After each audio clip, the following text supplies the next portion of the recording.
할렐루야. 7월 11일 화요일 새벽 기도를 시작하겠습니다. 사도신경으로 우리의 신앙을 고백하시겠습니다. 나는 전능하신 아버지 하나님 천지의 창조주를 믿습니다. 나는 그의 유일하신 아들 우리 주 예수 그리스도를 믿습니다. 그는 성령으로 잉태되어 동정녀 마리아에게서 나시고 본디오 빌라도에게 고난을 받아 십자가에 못 박혀 죽으시고 장사된 지 사흘 만에 죽은 자 가운데서 다시 살아나셨으며 하늘에 오르시어 전능하신 아버지 하나님 우편에 앉아 계시다가 거기로부터 살아있는 자와 죽은 자를 심판하러 오십니다. 나는 성령을 믿으며 거룩한 공교회와 성도의 교회와 죄를 용서받는 것과 몸의 부활과 영생을 믿습니다. 아멘. 찬송가 323장입니다. 찬송가 323장입니다.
사도행전 9장 23절에서 31절까지 말씀입니다.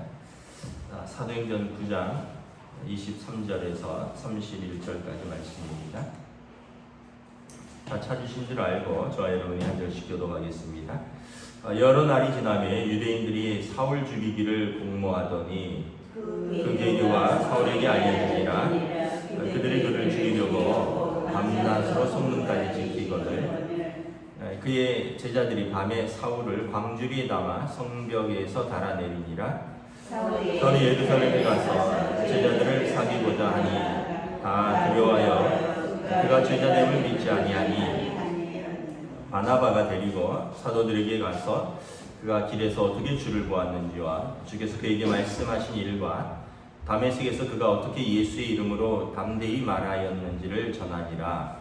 사울이 제자들과 함께해서 예루살렘에 출입하며 또 주 예수의 이름으로 담대히 말하고 헬라파 유대인들과 함께 말하며 변론하니 그 사람들이 죽이려고 힘쓰거늘 형제들이 알고 가이사랴로 데리고 내려와서 다소로 보내니라. 함께 있습니다. 그리하여 온 유대와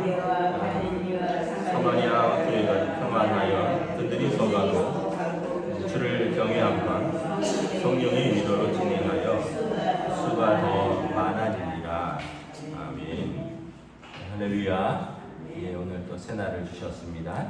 우리 주님께서 은혜와 평강으로 함께 해주시기를 기도합니다. 사도행전 9장은 사도 바울의 회심장이면서 소명장이라 그랬죠. 교회를 핍박하던 살기등등하던 사울이 예수님을 만났습니다. 길에서 만났죠. 우리가 이런 걸 보면 참 하나님께서 필요하시는 사람을, 또 하나님이 쓰시고자 하는 사람을 시간과 장소에 구애받지 않습니다. 보통 성령은 말씀 듣고 기도할 때 임하는데, 사울 같은 경우는 그냥 길에서 얼마나 급하셨는지 그냥 다메섹 도상으로 가는 길에서 정오에 점심시간에 햇빛보다 더 밝은 빛 가운데 그를 만나 주셨습니다. 그리고 나서 사울의 3일 동안 먹지도 마시지도 못하고 눈에 비늘이 껴서 보지도 못하는데 아나니아가 안수함에 그가 이제 그의 눈에 비늘이 떨어지고 그의 인생이 180도 바뀌었죠. 복음을 전하는 자로 예수께서 그리스도다. 그전에는 예수 믿는 사람을 잡아 죽이는데 앞장서던 사람이 이제 예수가 그리스도다, 예수를 전하는 자로 앞장섭니다. 원래 다메섹에 온 이유가 유대인들 회당에서 그 예수 믿는 사람들을 색출하고 그 사람들을 고발해서 대제사장의 그 공소장을 가지고, 위임장을 가지고 그 사람들을 잡아오려는 거였는데, 이제는 다메섹에 가서 그가 예수가 그리스도라 증언합니다. 어제 본문인데 22절에 사울이 다메섹에 와서 자기가 하려고 하던 일을 이제는 완전히 반대로 자기가 합니다. 예전에는 이제 예수 믿는 자를 잡아오려고 했는데, 이제는 그가 예수를 그리스도라고 증언하고, 그래서 다메섹에 있는 많은 유대인들을 당황스럽게 합니다. 저 사람이 갑자기 미쳤나? 왜 예수 잡던 사람에서 예수 믿는 사람이 되고 더 나아가서 예수를 전하는 사람이 됐는가? 그래서 쭉 보더니 23절에 여러 날이 지나면 이제는 유대인들이 사울을 죽이려고 합니다. 그리고 그가 다메섹에서 몰래 그 성을 이제 탈출을 합니다. 광주리에 이제 내려져서 성벽에서 달아내립니다. 예나 지금이나 이렇게 사람들이 사는 곳은 성벽으로 둘러싸여 있었죠. 그리고 낮에는 이제 성문을 지키니까 밤에 이제 성벽에서 광주리에 이제 사울을 태워서 내려서 다메섹을 벗어났다라고 기록을 하고 있습니다. 이제 예수 믿는 것이 초대교회에서는 핍박자의 삶입니다. 고난의 삶으로 들어가는 것입니다.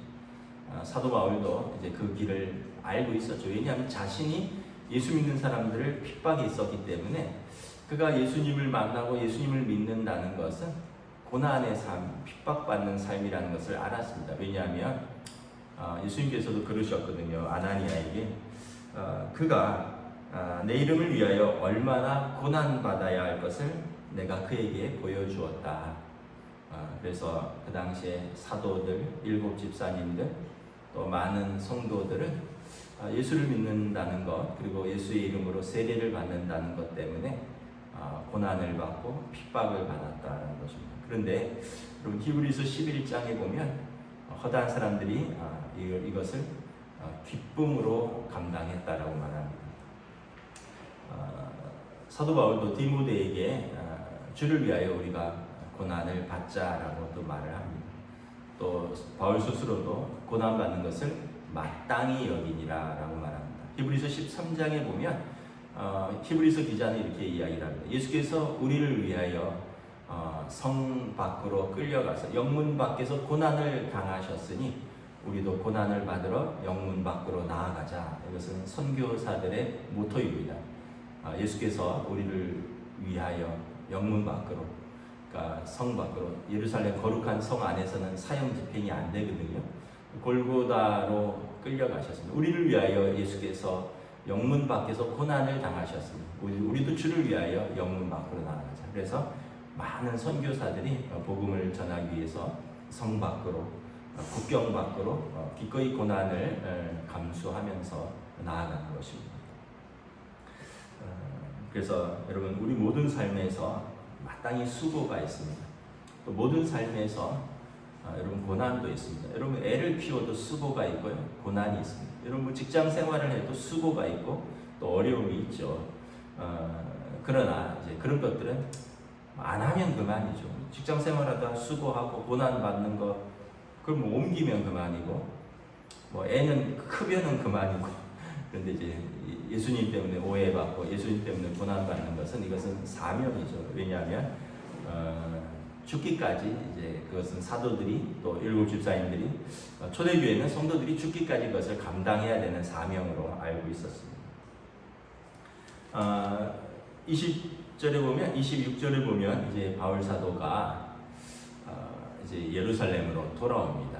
바울 사도에 대한 두 가지 소문이 있죠. 하나는 그는 교회를 핍박하는 자다, 무서운 사람이다, 걸리면 죽는다라는 그런 소문이 있고, 또 하나는 그가 다메섹에서 좀 이상해졌다, 예수를 그리스도라고 증거한다라는 그런 소문이 있는데, 바울 사도는 이제 아직은 바울이 되기 전이죠.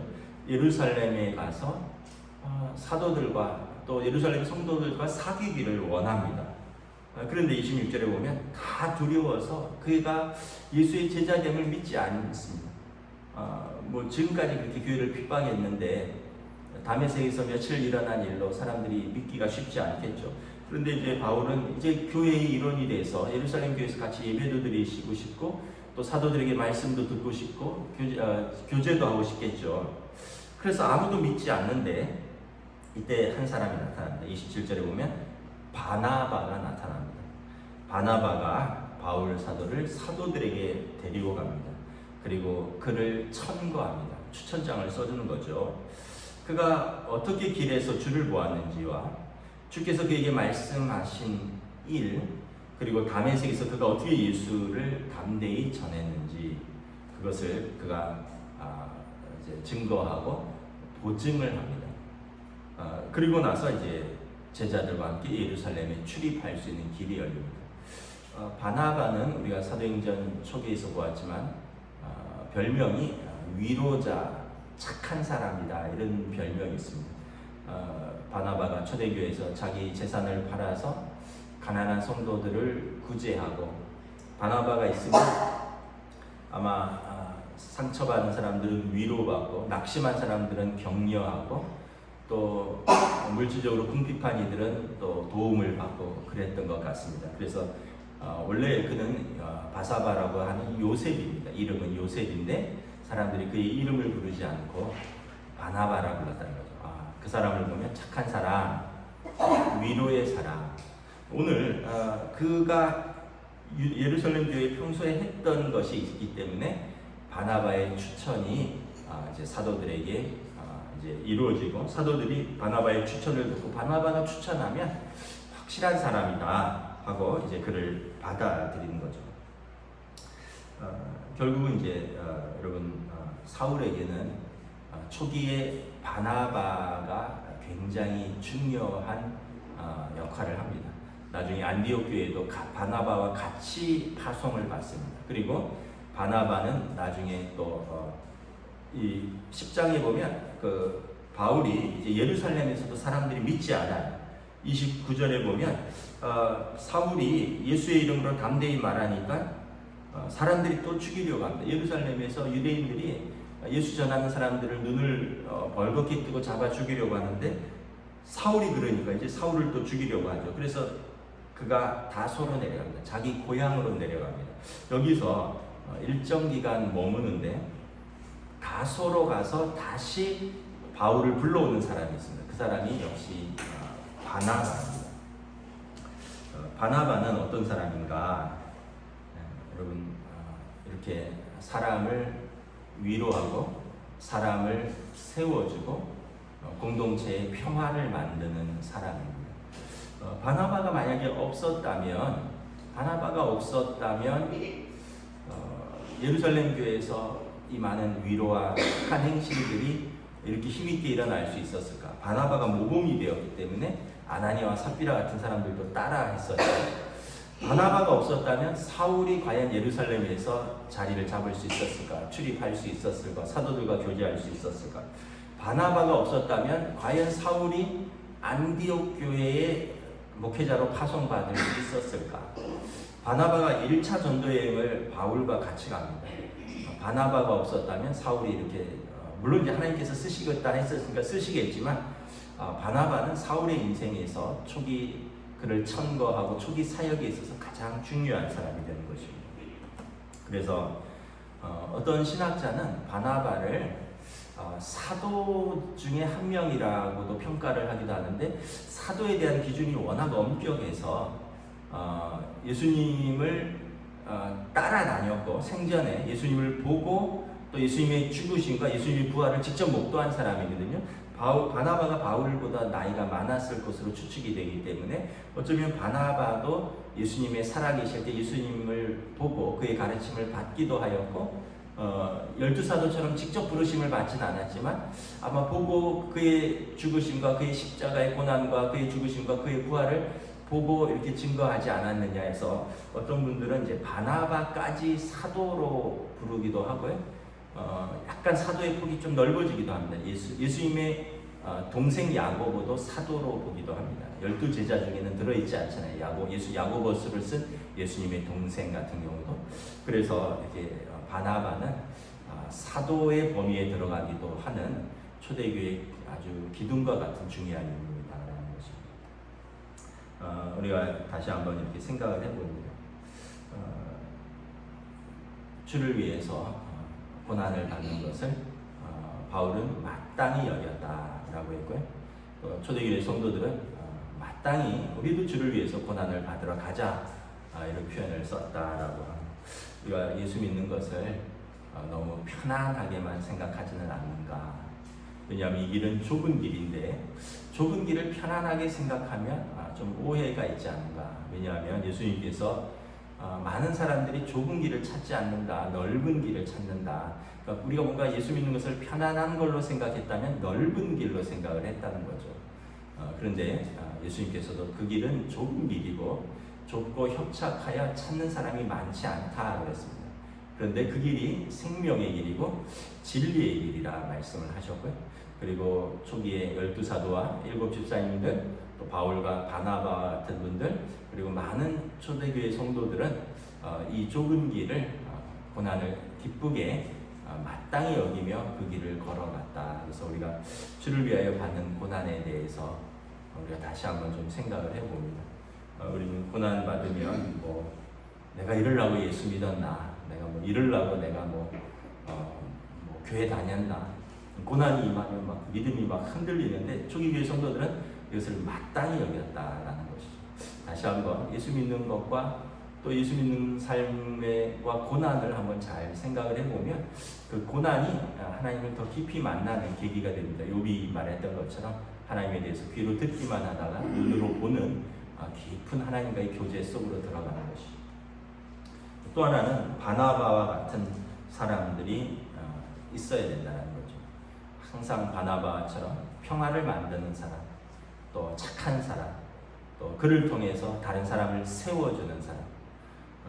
여러분 바나바가 초대교회에 그렇게 중요한 인물이었고 착한 사람이다, 위로자라는 별명처럼 저와 여러분들이 있는 곳에 우리가 바나바가 되는 겁니다. 피스메이커가 되는 거죠. 중재하고 위로하는 사람, 착한 사람. 그래서 우리가 있는 곳에 공동체가 세워지고 우리가 있는 곳에 사람들이 더 평화로 하나 되고 에베소서에 보면 교회는 그리스도의 몸이고 너희는 그의 몸의 하나됨을 위하여 힘써 노력하라 이렇게 되어 있습니다. 교회의 하나됨은 여러분 힘써 노력할 때 되는 것입니다. 그런데 힘써 노력하는 것은 이렇게 바나바와 같은 사람이 있어야 된다는 것입니다. 말씀을 마치겠습니다. 하나님 앞에서 우리는 각자 사명이 있는 줄 믿습니다. 사울은 사울의 사명이 있고요. 바나바는 바울의 사명이 있습니다. 스데반 집사님은 스데반의 사명이 있고 빌립 집사님은 빌립 집사님의 사명이 있고 베드로는 베드로의 사명이 있었습니다.